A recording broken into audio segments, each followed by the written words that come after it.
Remote, beautiful, mysterious, unique. Islands are worlds of their own. Places apart where life has evolved differently. But in our modern interconnected world, islands are also part of a global community that's changing, for better or worse. In this series, we're exploring the lives of islanders. We're discovering that no matter how distant they are from the mainland, how distinctive their histories, or how proud they are of their independence, islands can't separate their futures from the fate of humanity as a whole. In so many ways, these shores are the front line of global change.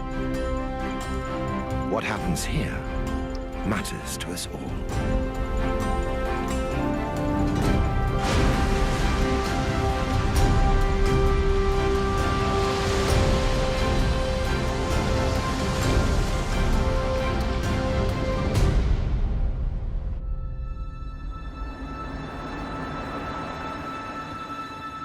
In the middle of the North Atlantic, at the edge of the Arctic Circle, lies an island nation on the knife edge of the world.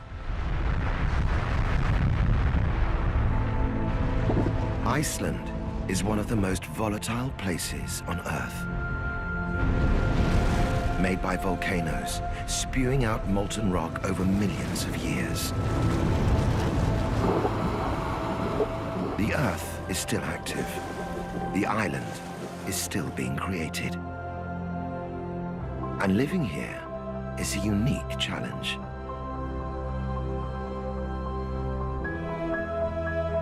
A big country with a tiny population. Huge swathes of the interior are uninhabitable. But in an unforgiving landscape, Icelanders have learned to survive.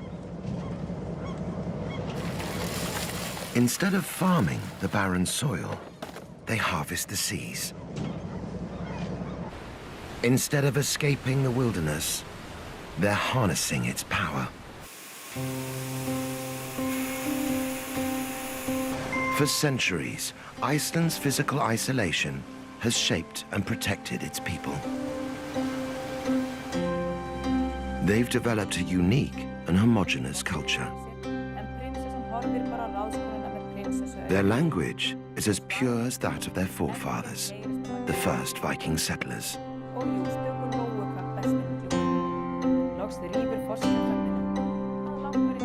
But Iceland's remoteness is no longer a barrier. The outside world has arrived, and it's a world in a state of flux.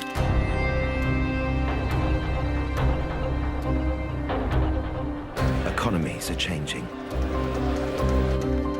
Climates are warming. And energy is a commodity that everybody wants. In commerce and in culture, Iceland is already a global player. In a language learned, no one was listening. This far-flung island has the power to make an impact across the whole world. I'm sure, and this I believe in. This is the path it chooses will affect us all. Oh my God, I'm losing it. Tradition or progress. My senses tingle, I can hardly breathe. Nature or industry. The old ways or the new.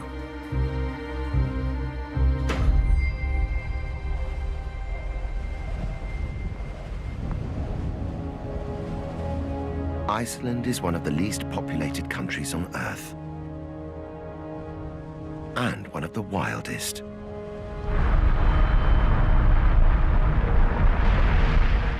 A geological hotspot. Iceland also straddles one of the world's most volatile geological features, the Mid-Atlantic Ridge. It's a massive tectonic plate boundary, and it splits Iceland in half. As the tectonic plates pull Iceland apart, magma rises to fill the space. It's this volcanic activity that's forged Iceland's bedrock, and its construction is far from over. Today, the island boasts more than 100 volcanoes and more extreme geothermal activity than any country on Earth. Isolated from the outside world, Iceland's volatility usually goes unnoticed, until nature chooses to remind everyone of its awesome power.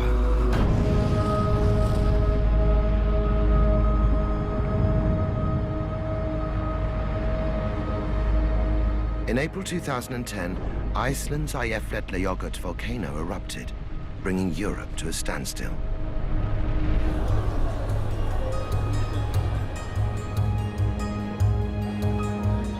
Worried that the volcanic ash would cause jet engines to fail, aviation authorities cancelled thousands of international flights. As the costs ran into billions of dollars, the world looked for an explanation.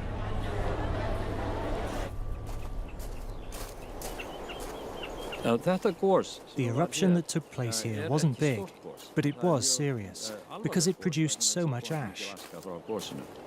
Haraldur Sigurdsson is a world expert in volcanology, living in one of the most volcanically active regions on Earth. Iceland has been inhabited for more than 1,100 years. People have lived with eruptions and felt their effects. In Iceland, it's so common, people regard it as an everyday thing.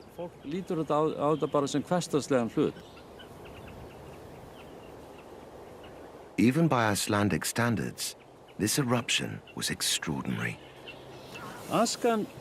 The ash creates new soil, like this layer here. It was because the ash was so fine that it spread out so far across the Atlantic. Due to the combination of steam, explosions in the glacier, and gas in the magma, the ash was much finer. That's why this eruption created so many problems. But the effects of this eruption pale in comparison to a cataclysmic explosion that happened here some 200 years ago.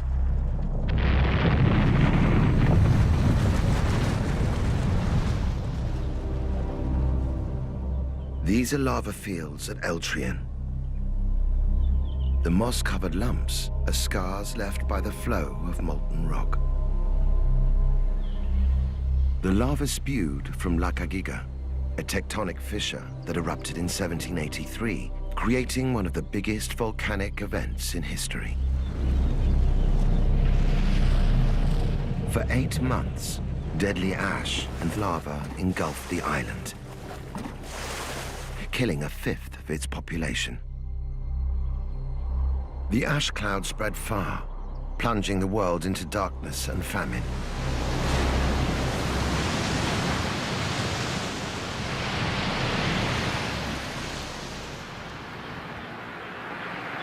Icelanders still live under constant threat of more deadly eruptions. At least these days, they're better prepared. All movements within the island's volcanoes are monitored. At the first sign of unusual activity, residents are contacted by phone and evacuated to a safe location. No one was killed during Eyjafjallajökull's recent eruptions.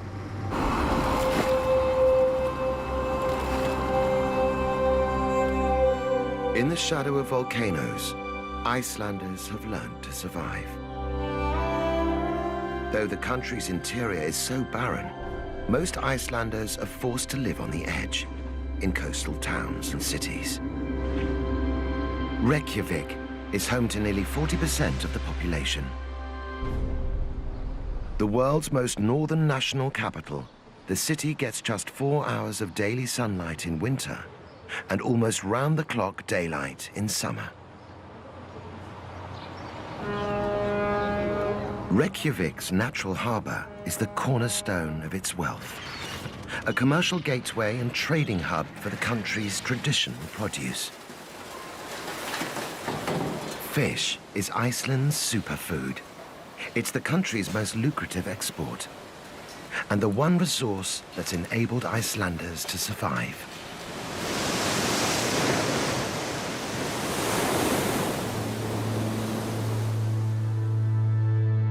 Over 1,000 years ago, when the Viking settlers first landed on Iceland's shores, the forbidding landscape loomed large. Long, dark winters and poor quality soil made it impossible to farm the land. But nourished by the warm Gulf Stream, the fertile waters surrounding Iceland offered a lifeline. The early islanders came to depend on fish to sustain them. They still do. Today, less than 1% of the entire island is cultivated for crops. Fishing is still a major source of income and a way of life. Fly fishing is Christian Davidsson's favorite pastime, but he spent his working life in commercial fishing. Born in a small town north of Reykjavik, he learnt his trade from his father. Christian remembers anxiously waiting at home with his mum and siblings whilst his dad was away for months, trawling the seas. It can't have been easy having 5 children in bed and a husband out at sea in all weather and not to know when he was coming back or if he was coming back. It didn't stop Christian wanting to follow in his father's footsteps. I'm trained in fish. I went to maritime college. I did my degree in fishing studies. I've spent my whole working life in fisheries in some way. It was a dangerous choice of career. Because although the North Atlantic waters that surround Iceland are plentiful, they're also wild. Turbulent weather systems collide off the island's coast, causing vicious storms and dangerous swirls.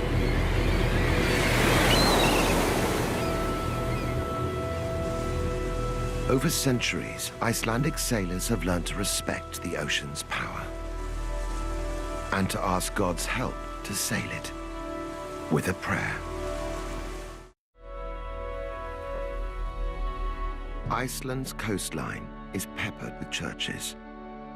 Their altars are the last place a sailor would visit before going to sea, and the first place he would visit on his return. Drottinn minn og Guð minn, þegar ég nú ræð til fiskveiða og finn vanmátt minn og veikleika bátsins gegn huldum kröftum lofts og lagar. But prayers offered no guarantees. So many sailors' graves testify to the Atlantic's brutal force. The sea gives and the sea takes away, as we say in Iceland. Christian joined the fishing industry at a time when cod was king.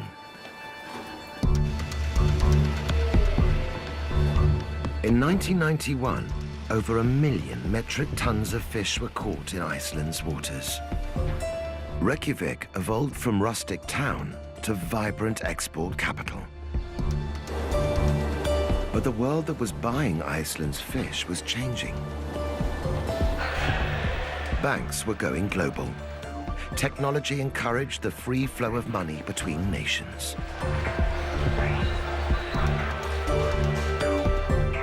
Realizing credit was becoming the new king, Christian became a fisheries expert in the bank's seafood division. Like many bankers, he got rich. We all started taking more holidays abroad, and the bottles in my London wine cellar increased considerably. The economy boomed. Icelanders tasted the good life. and became one of the richest nations in the world for a while. Even fishermen benefited from the credit free-for-all. Banks encouraged them to take out loans secured against their personal fish quotas. Fortunes were borrowed on the promise of fish that hadn't yet been caught. Iceland was hooked on credit. But in 2008, the world economy started to wobble. Stock markets plummeted. Iceland's credit tower collapsed. Almost overnight, it was as if we were in the middle of a cloud of ash. The banks had mortgaged Iceland to the hilt. They'd borrowed 6 times the value of the country's gross domestic product, forcing the government into a bailout. For Christian, the news came on the eve of a big corporate presentation. A week later, the whole banking system in Iceland collapsed, and I was out of a job.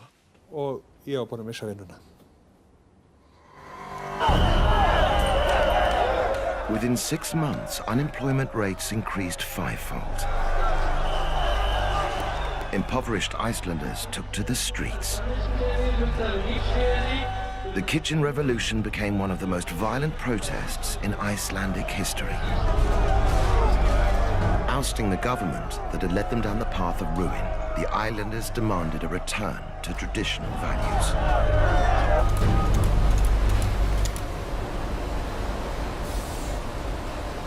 Fishing has once again become Iceland's economic lifeline. Real profits from real catches are being used to pay off Iceland's debts.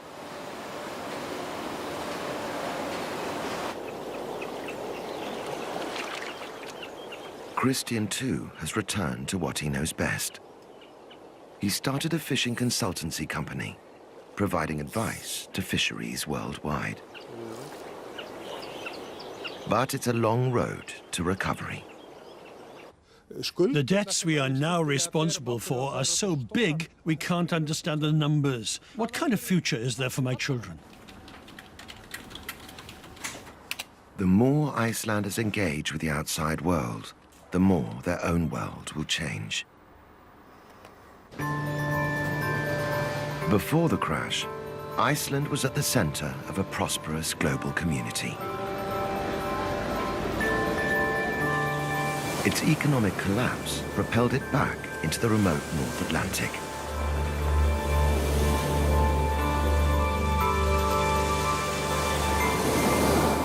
Luckily, Icelanders have an aptitude for survival.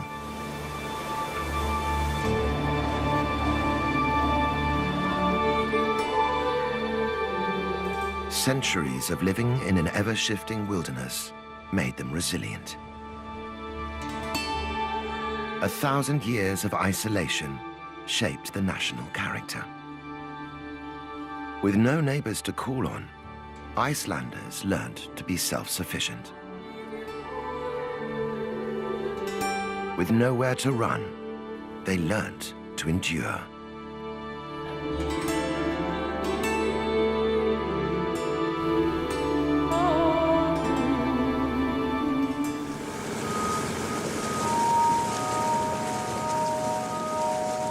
Iceland's wilderness is changing on a scale the islanders have never seen before. And in ways that are almost impossible to predict.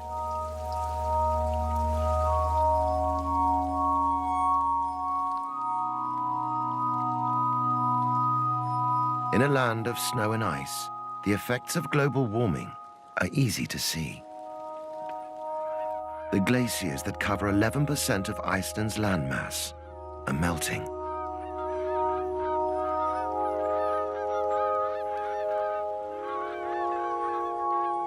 Vatnajökull is Europe's largest ice cap.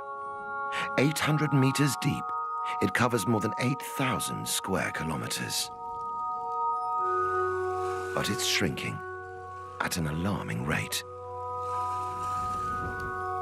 100 years ago, there was no lagoon here, just a sheet of ice 30 meters deep.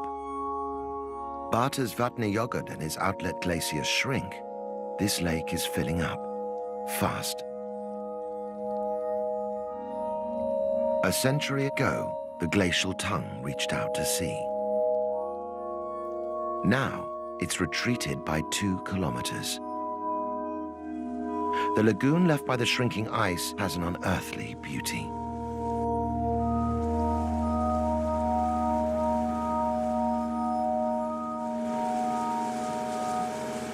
Tourists come to watch this spectacle of global warming happening before their very eyes.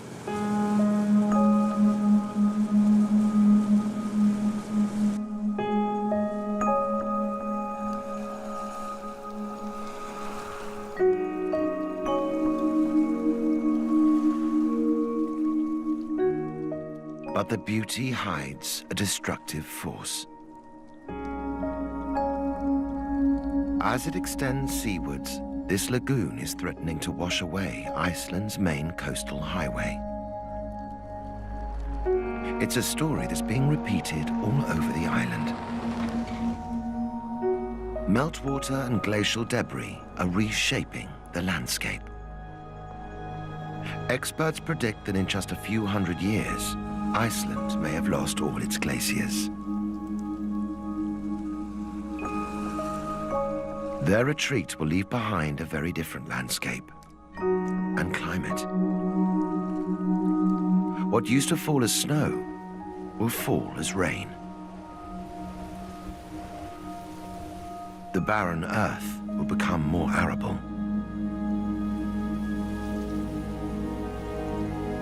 And sediment washed down from the mountains will transform the coastal ecosystem. As the world warms, Iceland's isolation is melting away. Icelanders are preparing for a very different future, in which the demands of the outside world are a driving force.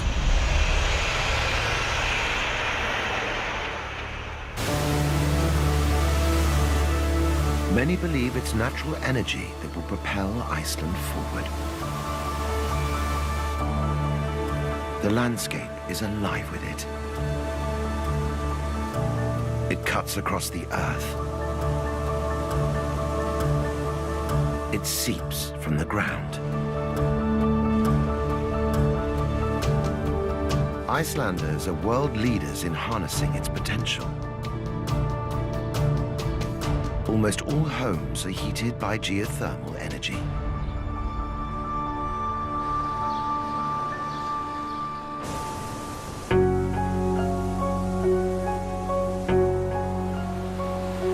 But it's glacial rivers that are powering commercial growth.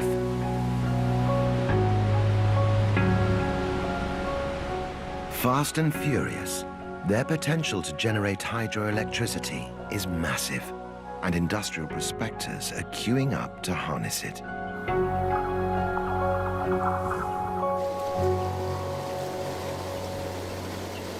In 2003, aluminium manufacturer Alcoa chose the remote coastal town of Reyðarfjörður as a location for a massive smelting factory. This is one of the biggest industrial developments in Iceland's history.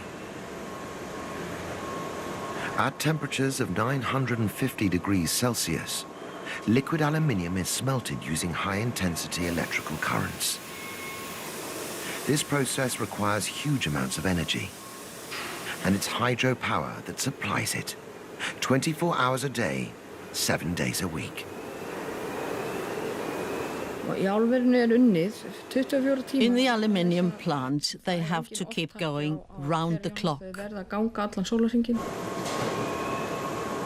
Hansína Óladóttir works in the pot room, where the liquid aluminium is extracted from the powder ore.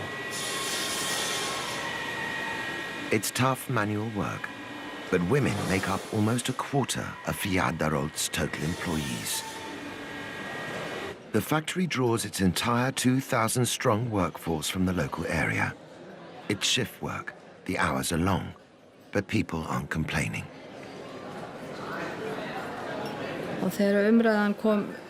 When people first started talking about building the aluminium plant, we took it as a cause for celebration because employment was falling, job opportunities were drying up, people were moving away. Before the factory opened, Hansina worked in a kindergarten and her husband in a local fish factory. With 2 teenage children to care for, life was a struggle. My husband never knew what he was getting. His pay was up and down. If trawler catches were poor, there wasn't much fish for processing. So there was sometimes no work in the freezer plants for days on end. Today, her husband, son and daughter all work at the aluminium plant. It has replaced fishing as the main source of income for the community. Producing 940 metric tons of aluminium a day, it also generates huge revenue for the national economy. Iceland has no natural deposits of aluminium ore. The raw material has to be transported thousands of miles to the factory. Electricity here is so cheap, it more than makes up for the expense of shipping. But there is a cost. And it's Iceland's wilderness that's paying the price. Some 50 kilometers east of the smelting plant lies a subterranean powerhouse. 75 kilometers of tunnels direct tons of water per second through gigantic turbines. 2 glacial rivers have been dammed and channeled to flow through this energy labyrinth. And the hydropower they create all goes to power the smelters. It's a massive engineering operation. And above ground, the scars run deep.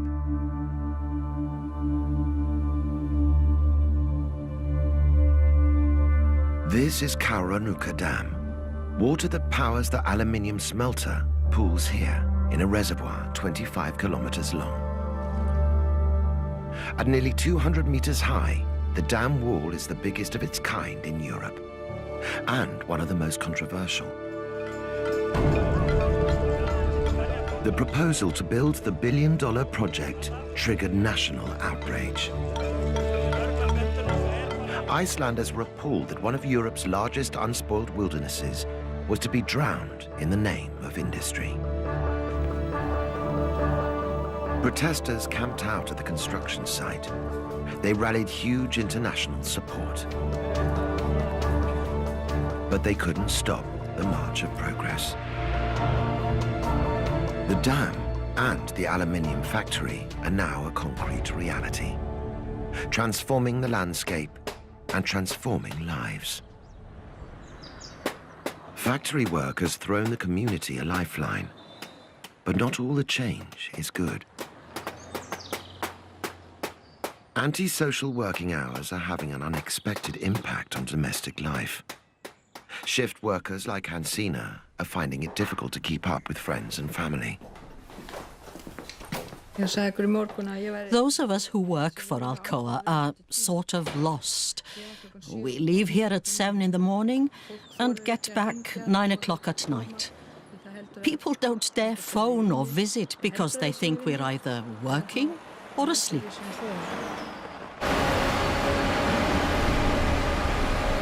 To make sure they stay in touch, Hansina gives out copies of her work timetable to friends. With the collapse of the banks, if it hadn't been for the aluminium plant, we would probably have gone bankrupt. Now the future is bright.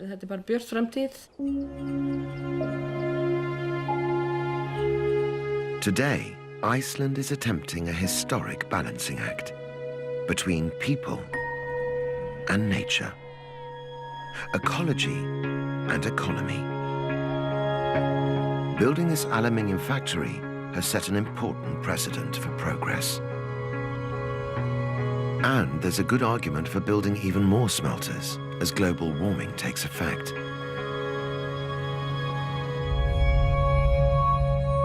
Fed by fast melting glaciers, rivers will see surges in water flow. And their hydropower potential will dramatically increase. It's a great window of opportunity, but it's brief. Experts predict the surge will last 50 years or so, after which it'll fade to almost nothing as the glaciers that feed the rivers dry up. Many believe industrialization isn't Iceland's only option.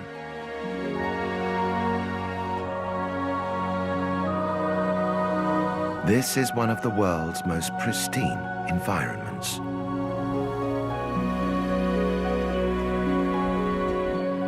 One of the most sparsely populated countries on Earth. Parts of the island are so off the beaten track, they've yet to be named. But the forbidding terrain that's kept humans at bay for so long is now drawing them in.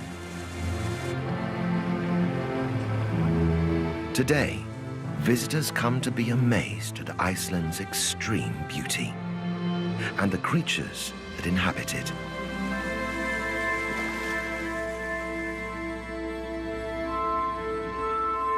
On the northeast coast of Iceland, Húsavík is a town that's used to travelers.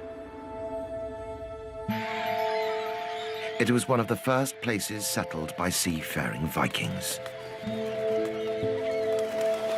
For centuries, people here scraped a living from fishing.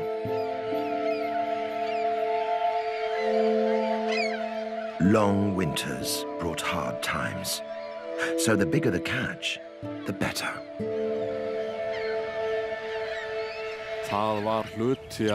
It was part of the culture here in former times that people went and got whatever food they could find. Minke whales, dolphins and porpoises.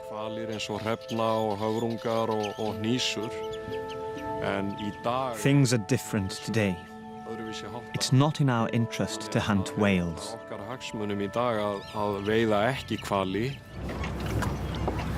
Today, Húsavík has reinvented itself as the whale-watching capital of Iceland. One man who's tapped into the new tourist market is Stefán Gudmundsson. For 10 years, he's run Gentle Giants, one of Húsavík's leading whale-watching companies. Stefán's no stranger to sailing. I started going to sea with my father at the age of 5, and I've been at sea ever since. I'm the direct descendant of fishermen going back 150 years. Although born and raised in Húsavík, Stefán, like many islanders, left to pursue his maritime studies. For years, he captained at sea, but always missed home.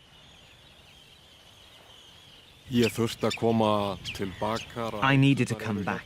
My roots are here. I've always loved nature, fish, birds and whales. I can completely lose myself in it.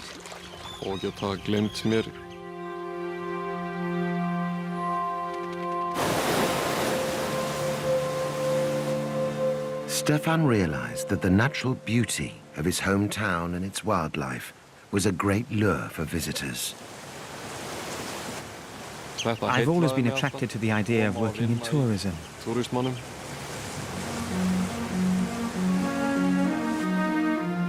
He and his friends converted an old whaling boat and set sail.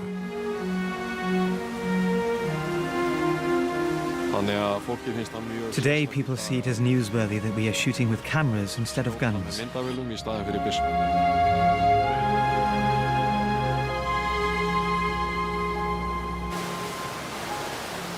Gentle Giants is one of the many companies that ferry tourists from Húsavík out to sea to view one of nature's most breathtaking sights.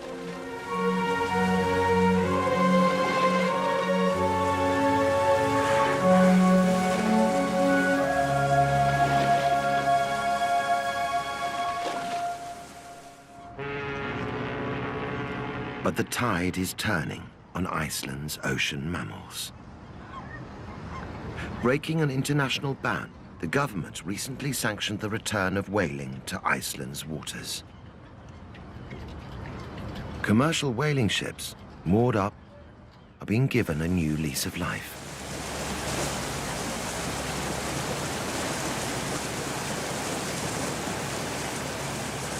It's legal once again to kill the remarkable creatures which the tourists come to watch. Forecast says we will have southerly winds more or less, and the whales are here.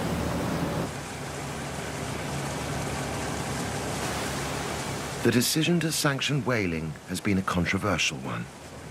To Stefan, it makes little sense. We can make more money from watching whales than from killing them.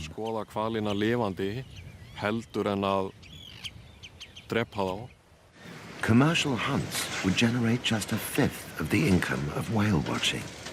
But many Icelanders fiercely defend their right to hunt. It's an age-old tradition they believe should be upheld, despite international protest.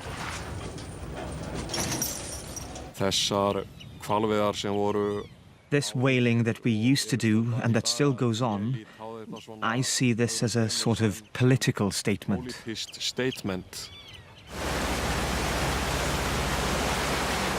The paradox of whale watching alongside whale hunting poses a dilemma for some tourists.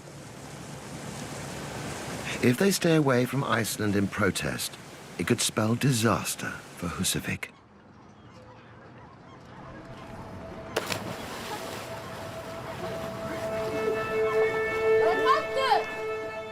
Ecotourism is one of the fastest growing industries in Iceland.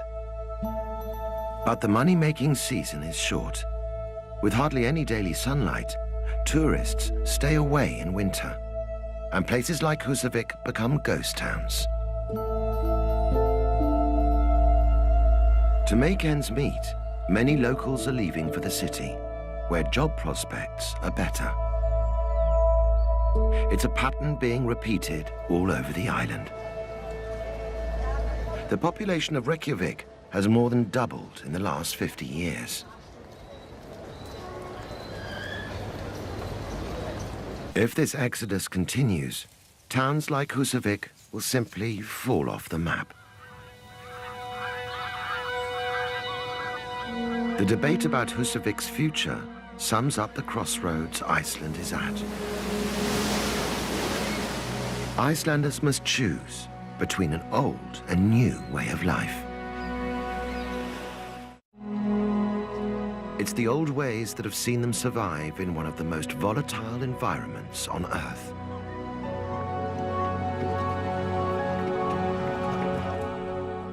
But though remote, Iceland is no longer alone. Technology has brought the global community ever closer.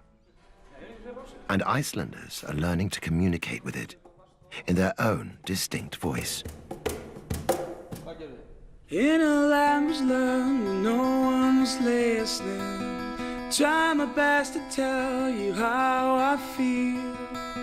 Somehow I'm sure, and this I believe in, this is real. From my heart I sing to you and Dicta are an indie rock band in a thriving music scene. With a best-selling album and several Icelandic #1s to their name, Dicta are the sound of young Icelandic culture. Contemporary, confident, in tune with the world. stop me from flying. I leave no footprints of your Friends from childhood, Dicta got together in school. At the time, there were plenty of Icelandic artists making it big internationally.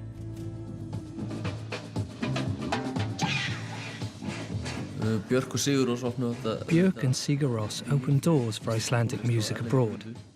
It's simply unbelievable that a country of 300,000 people can boast two such successful artists. Dicta are part of a new generation for whom city life is the norm. Reykjavik boasts one of the most vibrant music scenes in Europe. But even here, opportunities are limited.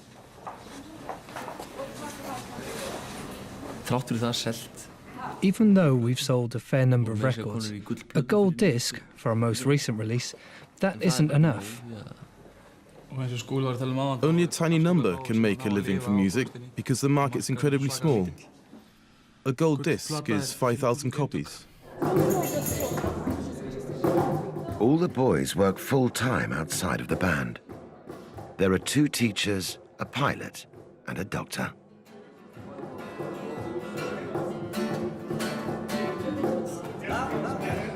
If Dicta want to give up their day jobs, they must appeal to a wider audience. If you're looking to extend beyond the Icelandic market, which most people do, because the Icelandic market is so small, then it helps to sing in English, because it's an international language that most people understand. Many Icelanders are bilingual. English is the unofficial language of business here, but Icelandic has always been the language of the arts. Singing in English is a break with tradition and a response to a very new need to engage with the outside world. Oh my God, I'm losing it. I'm finally going out of it. My senses tingle, I can hardly breathe. Oh my God, I'm losing it. I'm finally going out of it. I feel my... The media may be English, but the message speaks of Iceland. Thank you. Thank you for the wild, the wild, the wild. There's a common phrase we use. It'll work out. Just dive in and do something. We're just going to dive in. We're just going to do it, but do it well. And we're not going to think too much about it. Thank you for the light, for making me see inside of me.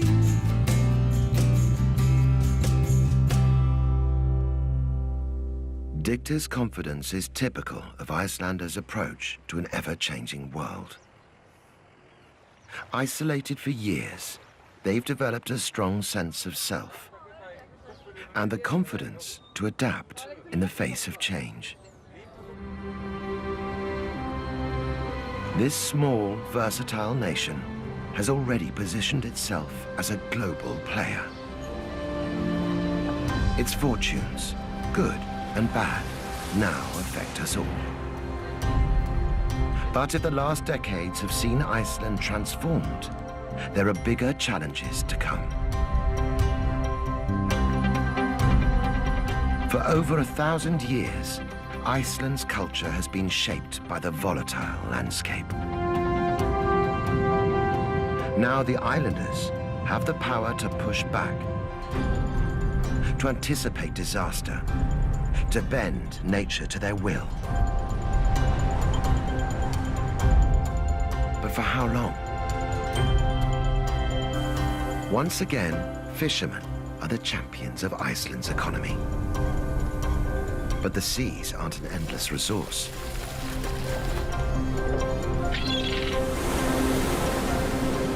Industrialists are harnessing nature to create an alternative future. But even these reserves can dry up.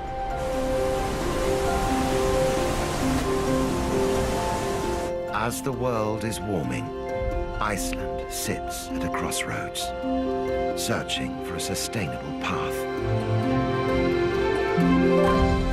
Like never before, the world is watching. In so many ways, the fate of Europe's great wilderness matters to us all.